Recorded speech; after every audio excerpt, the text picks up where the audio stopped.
Biri varmış, biri yoxmuş. İki sıçan balası və bir xoruz varmış. Sıçan balaları təkcə atılıb düşməyi, qaçmağı bacarırdılar.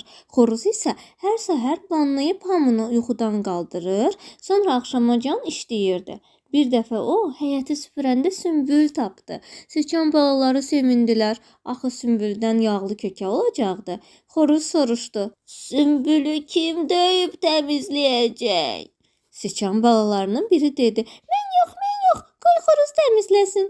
O biri sıçan balası dedi: mən yox, qoy xoruz təmizləsin.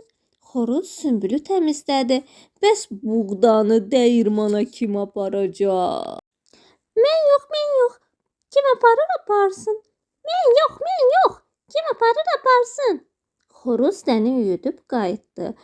Bəs kökəni kim bişirəcək? Bir sıçan balası ciyildədi. Mən yox. O biri ciyildədi. Mən yox.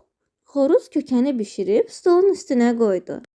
Sıçan balaları cəld gəlib əyləşdilər. Onlardan biri dedi: "Oh, necə yemək istəyirəm." İkinci dedi: "Oh, necə yemək istəyirəm." Xoruz isə soruşdu: "Əvvəlcə bir deyin görüm sümbülü kim tapdı? Onu kim təmizlədi? Kim yutdu? Kökəni kim bişirdi?" Sıçan balaları sustular. Xoruz dedi: "İşləməyən kökə yeməyəcək." Nağıl burada bitdi. Göydən üç alma düşdü. Biri sənin, biri mənim, biri də nağılı tam dinləyib, bəyənib, şərh yazıb dostu ilə bölüşənin.